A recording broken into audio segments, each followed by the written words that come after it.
बाहेर कुठं जायचं म्हणलं की गोलू सगळ्यांचं सगळं ऐकतो आणि अभिज्ञा पण सगळी कामं करते सांगल ती. अभिज्ञाला ती जाण गोलूच आवरून माझं एक काम हलकं केलं आणि त्याला चप्पल घालाय बाहेर घेऊन आली. तर हा व्हिडिओ आहे मागच्या आठवड्यातला आणि गोलू आणि अभिज्ञा आवरून बाहेरच थांबली होती. घरात याचं नाव घेत नव्हते अजिबात दोघं पण.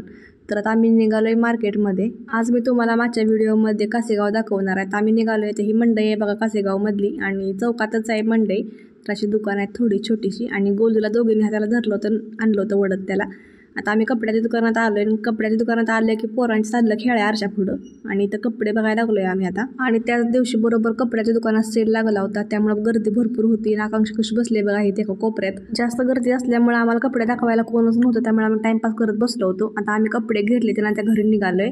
तर गोलूचं आम्ही त्यांचं चाललं होतं भांडायचं पुढं बसायचं म्हणून आणि आम्ही त्याला पाठीमागं बसवलं म्हणून रडायला लागली होती आणि त्यात तिला आमच्याबरोबर यायचं होतं चालत. कपडे घेऊन झाल्यावर आम्ही भेळ आणि पाणीपुरी खाऊन घरी जाणार होतो आणि आम्ही त्याला माहिती होतं पाणीपुरी खाणार आहे म्हणून ती रडत होती आणि आमचा सगळा प्लॅन फिसकटला म्हणून आम्ही घरी गेलो आता.